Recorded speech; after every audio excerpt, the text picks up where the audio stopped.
Anong ginagawa ng isang matandang lalaking madungis na to dito? Hindi naman niya afford ang ganitong kamahal na sasakyan. Wika ng isa sa mga seller sa tindahan ng mga sports car na talaga namang dekalidad. Bibili ako. Wika ni Mr. Ford, ngunit tinawanan lamang ito ng lalaki. Ikaw? Bibili ng sports car na sobrang mahal? Aba, nangangarap ka lang ata. Panginsulto ng lalaki kay Mr. Ford. Maya-maya ay lumapit sa kanilang isang babae. Chris, ano ba naman yan? Customer si sir, kaya dapat ginagalang. Ako nang bahala dito. Wika ng dalaga sa katrabaho. Hay nako, ikaw na ngang bahala dyan, lovely. Wika ng kasamahan ng dalaga at umalis na. Ano po ang maitutulong ko sa'yo, sir? Magalang na tanong ni Lovely sa matandang si Mr. Ford. Gusto kong bilhin ng kotseng to. Wika ni Mr. At tumango naman si Lovely. Sure sir, I will assist you. Wika ni Lovely at inassist nito ang matanda. Nakatingin lamang kay Lovely ang iba niyang kasamahan at natatawa dahil naniniwala si Lovely sa matanda. Nang babayaran na ng matanda ang napiling kotse, ay inilapag nito ang daladala niyang bayong. Ito ang bayad ko. Wika ni Mr. Ford at laking gulat ng lahat nang makita ang limpak-limpak na pera na laman ng bayong.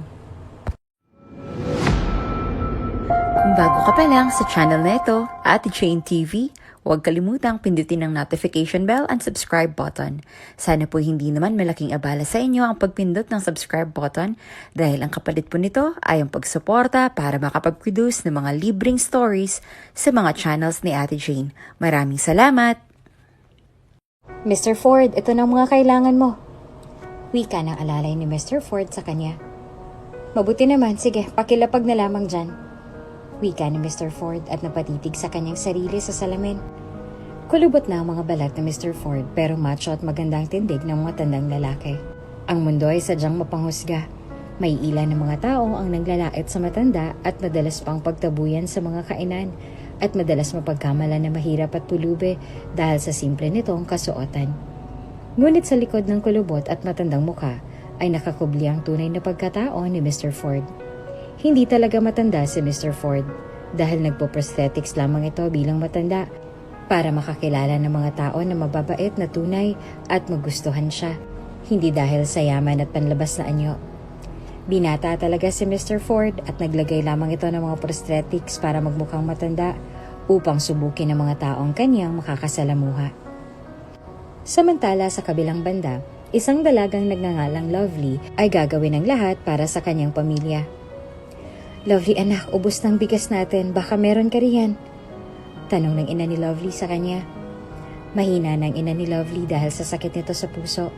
Ang kanyang ama naman ay lasinggero at walang trabaho. Dagdag din ito sa palamunin sa kanilang tahanan at madalas pa na umuwi na lasing at kung minsan ay magwawala pa ito at nagbabasag ng gamit. May dalawang kapatid si Lovely na kapwa nag-aaral pa, kung kaya't lahat ng obligasyon ay si Lovely ang umaako. Iyon din ang pangako ng dalaga sa kanyang sarili dahil wala naman siyang ibang aasahan, tanging ang kanyang sarili lamang. Hindi na din umasa pa si Lovely sa kanyang amang batugan dahil wala naman itong ibang alam kundi maglasing at magsayang ng oras sa alak at barkada. Sige po ma, bibili ako. Wika ni Lovely at kaagad na lumabas ng kanilang bahay at bumili ng bigas. Kahit pagod na at nais ng sumuko ng katawan ng dalaga, ay wala itong choice kundi magpatuloy sa buhay para sa kanyang mga kapatid at inang may sakit. Mahal na mahal ni Lovely ang mga kapatid at kanyang ina, kaya sila ang ginawang inspirasyon ni Lovely sa buhay para magpatuloy at hindi magpaapekto sa paghihirap na nararanasan niya. Pagkatapos na bumili ay nagtungo si Lovely sa kanilang bahay at nagsaing para sa kanilang gabihan. Matapos na magsaing ay hinanda naman ni Lovely ang kaniyang uniforme sa pagpasok sa trabaho. Nagtatrabaho si Lovely bilang ahente ng sasakyan o tagabenta ng kotse sa isang kumpanya.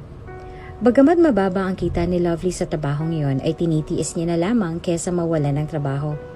Umieksa din si Lovely bilang labandera sa kanilang lugar, pangdagdag para sa kanilang gastusin sa kanilang tahanan. Naupo si Lovely sa kanyang kama na ang tanging sapin ay karton at banig lamang. Ate, luto na po ang kanin. Nagluto lang po si mama ng munggo para po bukas. Wika ng kapatid ni Lovely na si Mona nang sumunod ito. Sige, susunod na ako. Aayusin ko lang mga gamit ko para bukas sa trabaho. Wika ni Lovely sa kanyang kapatid. Tumango naman ang kapatid ni Lovely at lumabas na. Napabuntong hininga na lamang si Lovely at napatingin sa kanyang sarili sa salamin. Tinali ni Lovely ang kanyang buhok at saka lumabas ang silid at nagtungo sa sala. Ate, ito po pinggan. Wika ng bunsong kapatid ni Lovely at kaagad na iniabot ang isang plato. Inabot naman iyon ni Lovely at saka binuksan ang kaldero at tumambad sa kanya ang kakaunting kanin. Wala na bang bahaw? Sinain ko naman lahat Bakit ito na lang natira? Kunot ang tanong ni Lovely. Iisang kutsara na lamang ang natirang kanin sa kaldero at hindi pa kumakain si Lovely. Bakit? May reklamo ka? Kumain ako Masama ba kumain? Ano? Porket ikaw ang nagtatrabaho? Biglang sagot ng ama ni Lovely. Dahil doon ay hindi na napigilan pa ni Lovely ang kanyang sarili. Hindi naman po masamang kumain. Basta marunong lang magtira sa kasama at makiramdam. Wika ni Lovely at mangiyak-ngiyak itong binato sa sahig ang kaldero dahil sa inis. Aba, malay ko ba kung hindi ka pa kumakain? Sagot ng ama ni Lovely. Alam mo po kung hindi lang masamang mangbastos ng magulang, kanina pa po kita sinagot. Sana man lang po nagtanong ka po. At kayo naman, ma, parang wala naman kayong bunganga. Hindi niyo man lang ba iniisip na nagugutom din ako? Ako ang bumili, nagluto, pero wala akong napala. Minsan iniisip ko bakit ba nagtitiis pa ako sa pamilyang to. Galit na wika ni Lovely at lumuluhang lumabas ang kanilang bahay. Sobrang nadismaya si Lovely sa araw na yon dahil gutom na gutom siya at ganon pa ang nangyari. Naupo na lamang sa gilid ng kanilang bahay si Lovely at doon ay nilapitan siya ng kaibigan niyang si Lauren. Ano na naman bang ginawa ng tatay mong batugan? Tanong nito kay Lovely. Ayun, inubusan ako ng kanin.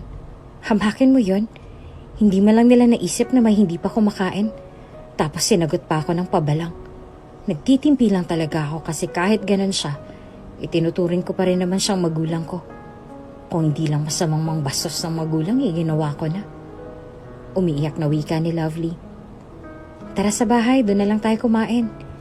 Wika ni Lauren at napaluha lalo si Lovely. Palagi mo na lang akong sinisave. Umiiyak na tura ni Lovely at niyakap ang kanyang kaibigan. Ay nako, eto na naman siya for the drama queen. Hindi naman kasi big deal yon. At saka para saan pat naging magkaibigan tayo. At saka bakit ba kasi hinahayaan yung tatay niyo na ganun-ganun sa bahay niyo? Palayasin niyo na kaya yun. Wala namang silbi yun Wika ni Lauren kay Lovely. Naku, kung ako lang masusunod, matagal ko nang ginawa yan. Pero syempre, iniisip ko din sila mama at mga kapatid ko. Umaasa din sila na bumalik pa si Papa sa dati. Wika ni Lovely at napayuko na lamang. Magbabago? Sa bagay, pwede naman kung gugustuhin niya. Pero nakakaano din yung mama mo Nakikita nang ang hirap na hirap hindi pa magawang pagsabihan ng asawa niya. Ano bang pinakain sa kanya ng tatay mo at ganyan ka habol na habol sa tatay mo? Diyos ko, kung ama ko yan, malamang sa malamang nilason ko na yan. Wika ni Lauren at napailing naman si Lovely. Grabe ka naman sa nilason. Wika ni Lovely at natawa sa sinambit ng kaibigan. Syempre, meron ko lang yun. Di naman ako killer pero gigil talaga ako sa tatay mo, kakaasar. Lakas kumain, wala man lang ambag. Sige na, tara na sa bahay. Sabay na tayong kumain. Wala din naman si mama nandun kila ate, tas si papa nasa trabaho pa. Litanya ng kaibigan ni Lovely na si Lauren. Mabuti ka pa, pinahalad sa mga magulang. Samantalang ako, pinagkaitan. Matamlay na wika ni Lovely. Hay nako, biniyayaan nga kami ng mabubuting magulang. Pero ang mga kapatid ko, nako, lumaki na batugan. Kahit may mga asawa na ay nako, kila mama at papa pa rin umaasa. Mabuti na lang at palaban ako kaya hindi sila umuubra sa akin. Wika ni Lauren at nag-umpisa na ang dalawa na maglakad patungo sa bahay nila Lauren. Kahit gano'n ang kapalaran ng buhay ni Lovely, ay nagpapasalamat pa din siya sa Panginoon dahil hindi siya nito pinababayaan at pinatatatag pa ang kanyang loob. Laking pasalamat din ni Lovely dahil may kaibigan siya na tulad ni Lauren na palaging naririyan para sa kanya. Madalas pang mangyari ang bagay na yon, ngunit dahil mahal ni Lovely ang kanyang pamilya ay hindi niya ito sinukuan kahit na hirap na siya. Isang araw maaga pa lamang ay pumasok na si Lovely sa kanyang trabaho at doon na lamang nag-agahan ng dalaga dahil ayaw niya na makita ang ama dahil panigurado ay magtatalo lamang sila. Habang nag-aasikaso sa ibang customer ay nadinig ni Lovely ang sinambit ng kanyang katrabaho sa isang matandang may daladalang bayong. Anong ginagawa ng matandang lalaking madungis na to dito? Hindi naman niya afford ng ganito kamahal na mga sasakyan. Wika ng isa sa mga seller sa tindahan ng mga sports car na talaga namang di kalidad. Bibili ako, wika ni Mr. Ford. Ngunit tinawanan lamang ito ng lalaki. Ikaw, bibili ng sports car na sobrang mahal? Aba, nangangarap ka lang ata. Pangiinsulto ng lalaki kay Mr. Ford. Maya-maya ay lumapit na doon si Lovely dahil hindi niya maatim pa ang sinasabi ng kanyang katrabaho sa matanda.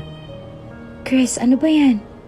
Customer kaya yan si sir kaya dapat ginagalang mo. Ako nang bahala dito. Wika ng dalaga sa katrabaho. Ay nako, sige, ikaw nang bahala dyan, Lovely. Wika ng kasamahan ng dalaga at umalis na. Ano pong maitutulong ko sa inyo, sir? Magalang na tanong ni Lovely sa matandang si Mr. Ford. Gusto kong bilhin ang kotseng to. Wika ni Mr. Ford at tumango naman si Lovely. Sige sir, I will assist you po. Wika ni Lovely at inassist nito ang matanda. Nakatingin lamang kay Lovely ang iba niyang kasamahan at natatawa dahil naniniwala si Lovely sa matanda. Nang babayaran na ng matanda ang napiling kotse, ay inilapag nito ang daladala niyang bayong. Ito ang bayad ko. Wika ni Mr. Ford at laking gulat ng lahat nang makita ang limpak-limpak na pera na laman ng bayong. Sir, sa'yo po ba to?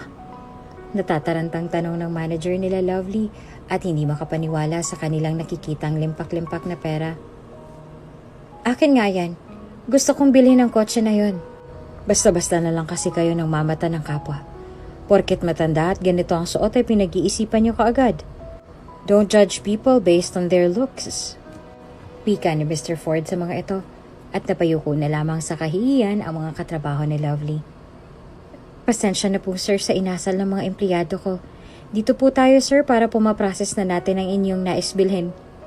Wika ng manager at kaagad na humingi ng pasensya kay Mr. Ford. Tumango naman si Mr. Ford at sumunod sa manager upang asikasuhin ang kanyang biniling sasakyan. Matapos na maiayos ang lahat at masettle ay nilapitan nito si Lovely. Lovely, tama ba? Nakakatuwang tulad mo na hindi nang huhusga ng kapwa ayon sa panlabas na kaanyuan. Gusto mo bang magtrabaho sa bahay ko bilang katulong? Titriplihin ko ang sahod mo. Wika ni Mr. Ford kay Lovely at inalok ang dalaga ng trabaho. Natigilan naman si Lovely at napaisip sa alok ng matanda. Pag-iisipan ko po, sagot ni Lovely at kumiti kay Mr. Ford. Heto ang address ng aking tahanan. Puntahan mo na lang ako dyan kung sakaling makapag-isip ka na. Wika ni Mr. Ford at ngumiti lamang kay Lovely. Matapos ng pangyayaring yon ay umuwi si Lovely at hindi mawala sa kanyang isipan ang alok ng matanda. Hoy, Lovely! Lumabas ka nga riyan! Sigaw ng isang pamilyar na boses sa labas ng bahay nila. Ate, si Aling Gina nasa labas, galit na galit po. Wika ng kapatid ni Lovely na si Belle. Kaagad na lumabas si Lovely at hinarap ang galit na ginang. O ano? Kailan kayo magbabayad ng bahay? Aba, 3 buwan na kayong walang bayad dito sa bahay, pati kuryente, aba sumusobra na ata yan, Lovely. Nakapamewang nalita niya ng ginang at napakunot naman ang noon ni Lovely. Mona, di ba inabot ko sa'yo ang pambayad sa bahay at kuryente? Bakit hindi nakarating kay Aling Gina? Kunot noong tanong ni Lovely sa kanyang kapatid. Kinuha po kasi ni Papa lahat eh. Wika ng kapatid ni Lovely at napahilamos na lamang ang dalaga. Aling Gina, pwede po bang bigyan mo ko ng 1 linggo? Pangako babayaran ko po lahat. Pasensya ka na po. Pakiusap ni Lovely sa ginang. O sige, pagbibigyan kita Lovely. Siguraduhin mo lang ah. At saka ano ba yung ama ninyo? Wala mo ninat batugan, sakit pa ng ulo. Palayasin nyo na nga yan. Wika ng ginang at umalis na. Pagpasok sa loob ay hindi na nakapagtimpi pa si Lovely. Ma, bakit mo naman binigay kay Papa ang pera? Alam mo bang pinag-ipunan ko yun? Ilang linggo akong nagtiis na hindi man nangalian para lang makatipid. Tapos ganito lang ang mangyayari? Punong-puno na ako Pasensya na ma, pero hindi ko na kaya. Walang magpapasok dito sa walang kwentang lalaking yun Kapag may nagpapasok sa lalaking yun, ako nang aalis. Galit na wika ni Lovely at saka kinuha ang gamit ng kanyang ama at inihagis iyon sa labas. Wala namang kibo ang ina ng dalaga at nanatiling tahimik. Naiyak na lamang si Lovely dahil sa nangyari. Pakiramdam niya ay tila ba wala lang sa kanyang pamilya ang lahat ng kanyang pagod at paghihirap. Nung gabing yon ay nakatulog na lamang si Lovely na masama ang loob dahil sa nangyari. Kinabukasan ay inaabutan niya ang kanyang ama na nakahiga sa upuan at mahimbing ang tulog. Dahil sa inis ay umalis nang hindi nagpapaalam sa kanyang ina si Lovely. Habang nasa daan ay doon nag-isip si Lovely kung paanong masusolusyonan ang kanyang suliranin hanggang sa maalala niya ang alok sa kanya ng matandang customer. Kaagad na inilabas ni Lovely ang papel kung saan nakasulat ang address ng matanda at kaagad na tinungo iyon. Pagdating sa address ay nag-doorbell si Lovely sa malaking bahay at doon ay lumabas ang matandang customer niya kahapon. "Lovely, ikaw nga. Pasok ka." Tura ni Mr. Ford na may ngiti sa mga labi ng pagbuksan ng gate si Lovely. "Bahay mo po ito?" Manghang tanong ni Lovely sa matandang si Mr. Ford. "Oo, bahay ko nga ito. Pasok ka."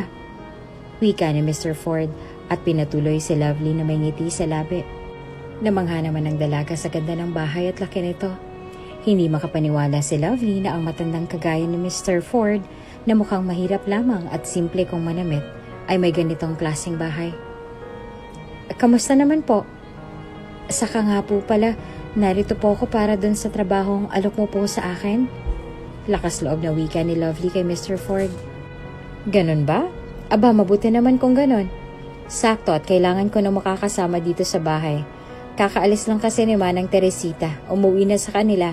Kaya mabuti naman at nakapag-isip-isip ka na. Ano, kailan mo balak mag-umpisa dito sa aking bahay? Stay in ka ba o stay out?" "Mas maganda sana kung stay in. Maaari ka namang umuwi sa inyo at bumalik dito." Paliwanag ng matanda kay Lovely. Napaisip naman si Lovely sa sinabit ni Mr. Ford. "Stay in na lang po para mas magawa ko pong trabaho ko." Wika ni Lovely. Iyon na lamang ang tanging naisip niya para lamang makaiwas sa kanyang ama. Naisip na Lovely na magbigay na lamang ng grocery sa kanilang tahanan at siya na mismo magbabayad sa upa ng bahay. Natuwa naman si Mr. Ford sa naging desisyon ng dalaga at binigyan niya ito ng paunang bayad. "Heto, sa'yo na yan. Ibili mo ng makakain ng pamilya mo o kaya ibili mo para sa sarili mo. Kunin mo ng mga gamit mo at bumalik ka na lang dito." Wika ni Mr. Ford at ibinigay kay Lovely ang malaking halaga ng pera. "Naku, hindi ko po matatanggap ang perang yan. Napakalaking halaga po niyan. Hindi pa naman po ako nag-uumpisa sa inyo." Pagtanggi ni Lovely kay Mr. Ford, ngunit iniabot iyon sa kanya ng matanda. "Nasa sayo na kung babalik ka pa o hindi. Diyan ko masusukat kung may mabuti at malinis kang puso. Sige na, kunin mo ng mga gamit mo. Ikaw ang bahala kung babalik ka o hindi." Tura ni Mr. Ford at natahimik naman si Lovely sa tenora ng matanda. Tatanggihan pa sana iyon ni Lovely, ngunit inilagay na iyon ni Mr. Ford sa kanyang bag kung kaya't wala nang nagawa pa ang dalaga at tinanggap na lamang ang pera. Para bang hulog ng langit si Mr. Ford para kay Lovely dahil nasolusyonan nito ang suliranin ng dalaga. Laking pasasalamat ni Lovely dahil nakilala niya ang tulad ni Mr. Ford na bagamat mayaman ay hindi naman ito matapobre o mapanghusga ng kapwa. Kaagad na binayaran ni Lovely ang kanilang utang sa bahay at kaagad na nagtungo sa grocery upang mamili ng mga pagkain na kanyang iiwan sa kanyang mga kapatid at ina. Na makauwi sa kanilang bahay ay bumungad kay Lovely ang nag-aalala niyang ina. "Anak, saan ka ba galing? Nag-alala ko sa'yo." Wika ng ina ni Lovely sa kanya at naupo naman sa tabi nito ang dalaga. "Ma, nakahanap na po ako ng bagong trabaho. Kaso stay in po. Huwag ka pong mag-alala dahil mabait naman po magiging amo ko doon. Pasensya na po pala sa nangyari kagabi. Napuno lang po kasi ako. Pasabi na din po kay Papa na sana magbago na siya. Kahit na hindi na lang para sa atin. Kahit para na lang sa kanyang sarili." Wika ni Lovely at hinagka ng kanyang ina. Naiyak naman ang babae sa tinura ng kanyang anak at niyakap ito ng mahigpit ng anak na si Lovely. Salamat anak sa pag-unawa. Naniniwala ako na darating yung araw na babalik din ang papa mo sa dati. Umiiyak na wika ng ina sa dalaga. Sana nga po mama. At sana kapag dumating ang araw na yon ay hindi pa huli ang lahat. Nga pala mama, may dala akong grocery. Tsaka heto po sa inyo. Sa inyo po yan, bumili po ako ng gamot nyo pang 1 buwan. Iiwan ko na lang din kay Mona yung pang budget nila sa school. Siguro po magiging madalang ng pag-uwi ko dito sa bahay. Lalo na't stay in po ako sa trabaho. Mag-iingat po kayo lagi Tawagan niyo po ako kapag may problema o may kailangan kayo. Wika ni Lovely sa kanyang ina.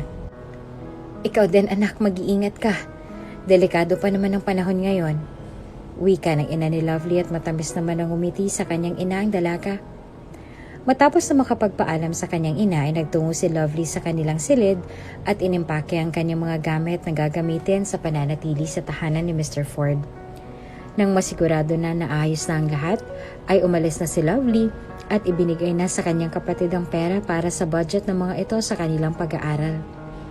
Nang magawa ang lahat ng dapat gawin ay bumalik sa tahanan ni Mr. Ford si Lovely at tulad ng unang pagtungo doon ni Lovely ay tinanggap siya ng matanda na may ngiti sa labi. Alam ko na babalik ka. Feel at home ka lang dito sa bahay ko. Wika ni Mr. Ford at ngumiti kay Lovely. Maraming salamat po. Wika ni Lovely at nagpasalamat sa matanda. Itinuro naman ni Mr. Ford ang magiging silid ni Lovely at natuwa ang dalaga dahil napakalambot ng kanyang magiging kama at napakakomportable. Ang kwarto ko ay nasa 2nd palapag. Bawal ka pumasok doon dahil pribado yon. Kumbaga ako lang ang dapat na pumasok doon. Wika ni Mr. Ford kay Lovely at tumango naman ang dalaga bilang tugon. Simula nga ng araw na yon ay nag-umpisa na sa kanyang trabaho si Lovely at hindi naman naging mabigat ang trabahong yon para sa kanya.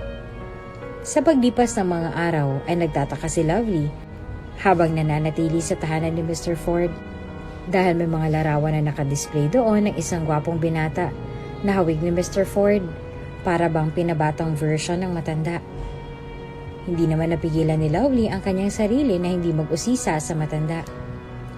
Mr. Ford, sino po ang binatang yan sa photo frame? Kahawig mo po kasi siya para bang pinabatang version mo po? Magalang na pagtatanong ni Lovely sa matanda. Natigilan naman si Mr. Ford at saka nagsalita. Apo ko yan. Nasa abroad kasi siya kaya wala dito sa bahay. Sagot ni Mr. Ford sa tanong ng dalaga. Kaya po pala kamukha mo. Akala ko nga po picture mo yan nung kabataan mo pa. Wika ni Lovely at napangiti. Matapos ang pag-uusap na yon ay balik trabaho na si Lovely. Isang araw, hating gabi na ay wala pa rin si Mr. Ford. Kung kaya't nag-alala na ang dalaga sa matanda sa hindi niya malaman na dahilan. Ngunit alam ni Lovely na concerned lamang siya sa matanda. Nakatulog na lamang ang dalaga sa kahihintay kay Mr. Ford at ilang sandali ay umuwi na din ito. Laking gulat ng matanda nang makita ang dalagang si Lovely na mahimbing na natutulog sa sofa sa sala. Kaagad na ginising ni Mr. Ford si Lovely. Bakit ka ba dito natutulog? Malamig dito sa sala, lalo na't gabi na. Wika ni Mr. Ford kay Lovely. Hinihintay po kasi kita. Napansin ko kasi na hating gabi na ay wala ka pa. Nagluto din po ako ng gabihan para sa inyo. Baka hindi ka pa nag-aagahan. Kaagad na paliwanag ni Lovely sa matanda. Nag-overtime kasi ako sa opisina. Dapat hindi mo na ako hinintay pa. Wika ni Mr. Ford at napayuko naman si Lovely. Hindi niya diretsang masabi na nag-alala siya para kay Mr. Ford. Sa halip na pahabain pa ang usapan na yon, ay dinampot na ni Lovely ang kanyang niluto. Sige po, Mr. Ford. Sa susunod, hindi na po kita hihintayin. Ipapainit ko lang po itong pagkain. Natatarantang wika ni Lovely. Nasundan pa ang mga gabing hating gabi na hindi pa umuwi ang matanda at labis na nag-aalala si Lovely para sa matanda. Unti-unting nararamdaman at nahahalata ng dalaga na tila ba may malina sa kanyang sarili at madalas na pag-iisip kay Mr. Ford. Ngunit pinipigilan iyon ni Lovely. Pero totoong nagiging concern na talaga ang dalaga kay Mr. Ford. Ngunit hindi niya lamang ito maipakita sa matanda dahil nahihiya siya. Isang umaga ay naubutan ni Lovely si Mr. Ford na nagluluto sa kusina. "Oh, ang aga mo atang nagising, Lovely," wika ni Mr. Ford kay Lovely. "Ako na po dyan, Mr. Ford. Baka po mapano pa kayo dyan. Maupo na lamang po kayo doon sa sofa. Ako na pong magluluto ng agahan," wika ni Lovely sa matandang si Mr. Ford. "Tutulungan na kita. Sabi nga 'di ba, mas mapapadali ang trabaho kapag nagtutulungan," wika ni Mr. Ford at napangiti naman si Lovely. "Tama ka po," nakangiting wika ni Lovely. Sobrang komportable ni Lovely sa tuwing kasama si Mr. Ford. Nagpatuloy ng dalawa sa kanilang ginagawa. Naghiwa ng sibuyas si Lovely at aksidente niyang nahiwa ang kanyang daliri at kaagad iyon nagdugo. "Naku naman, Lovely, hindi ka nag-iingat," wika ni Mr. Ford kay Lovely at napakunot ang noo ng dalaga dahil tila ba nag-iba ang boses ni Mr. Ford. Napabalik sa kanyang sarili si Lovely nang biglang buhusan ni Mr. Ford ng alkohol ang kanyang sugat. "Aray! Grabe, alkohol po talaga," daing ni Lovely at inihipan ang kanyang sugat. "Sa susunod, mag-iingat ka sa paghihiwa," paalala sa kanya ni Mr. Ford at bumalik na ang dati nitong boses na nakasanayan ni Lovely. Hindi maipaliwanag ni Lovely kung nabingi lamang ba siya o iba talaga ang boses ng matanda kanina.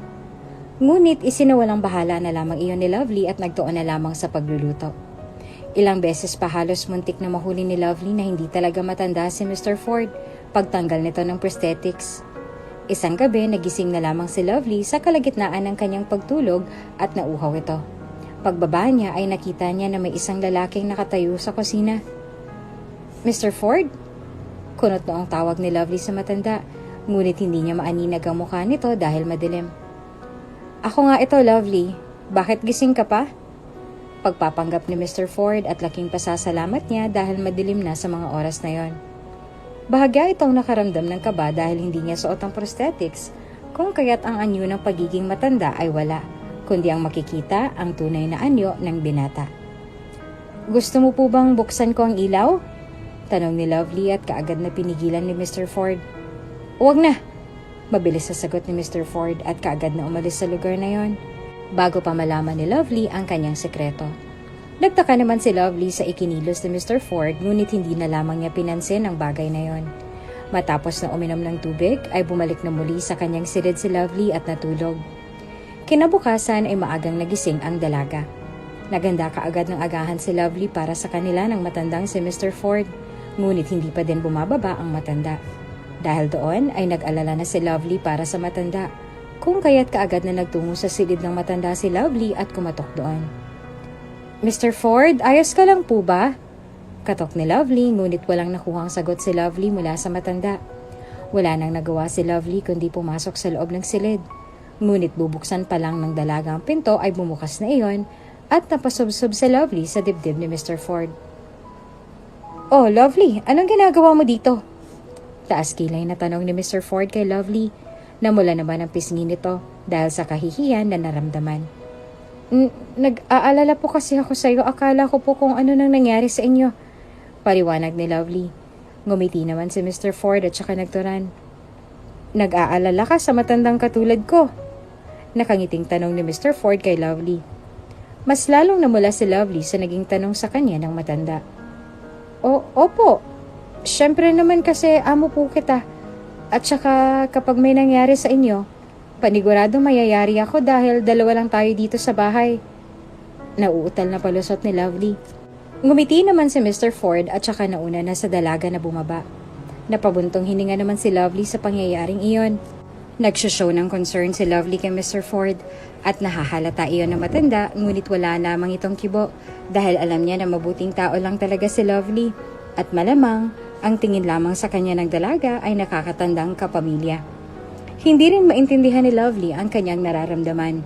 Nahihiya siya sa mga ipinapakita niyang concern para kay Mr. Ford at hindi niya alam bakit niya ginagawa ang bagay na yon.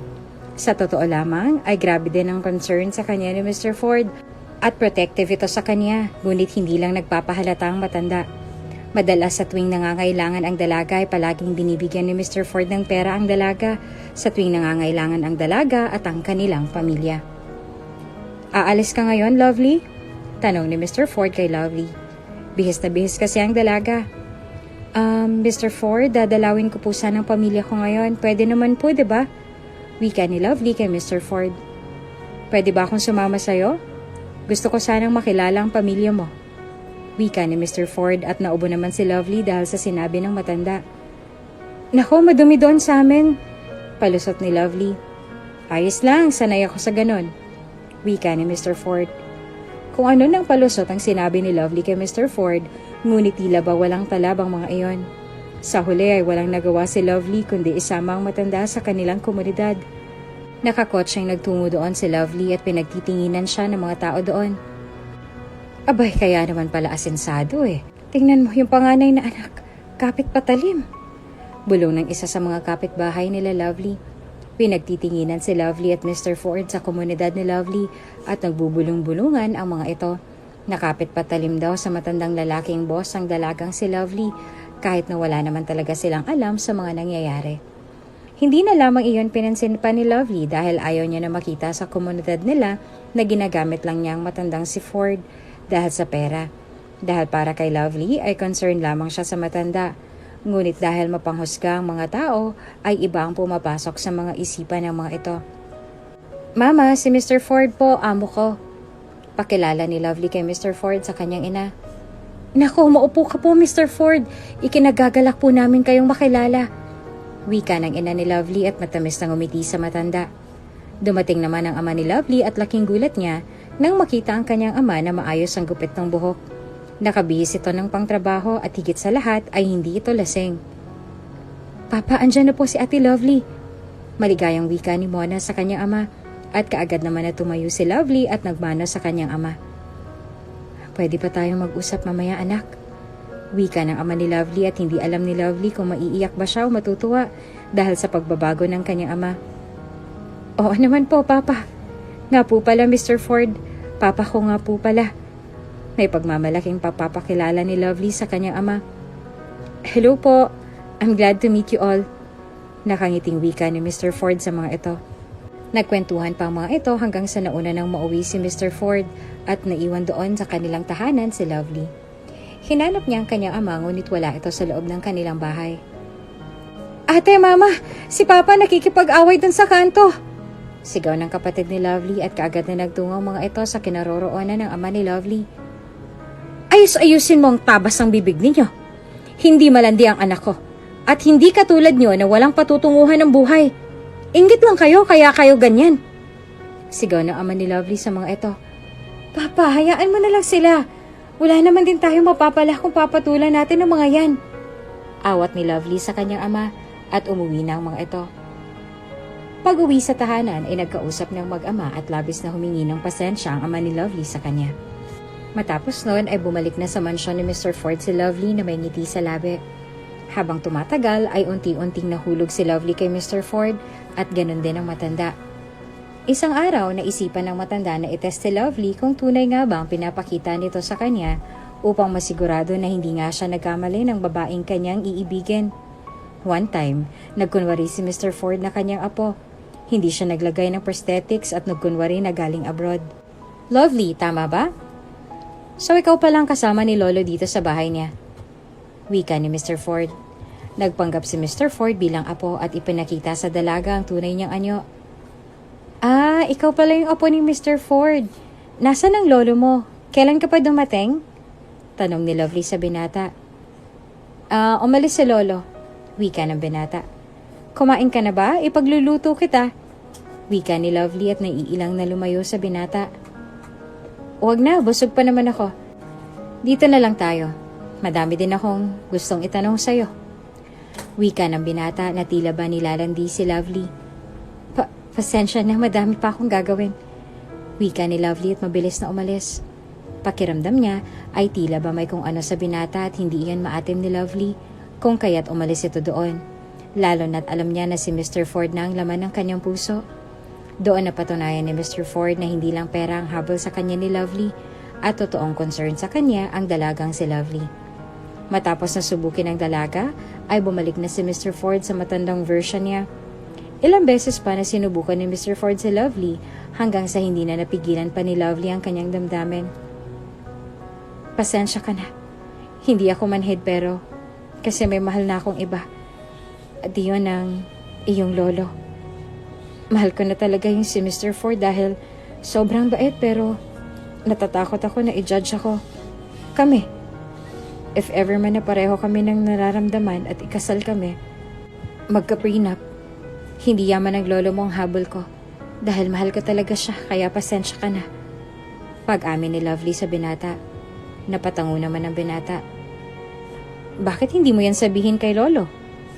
Tanong ng binata. Paano ko sasabihin? Tanong ni Lovely. Tutulungan kita.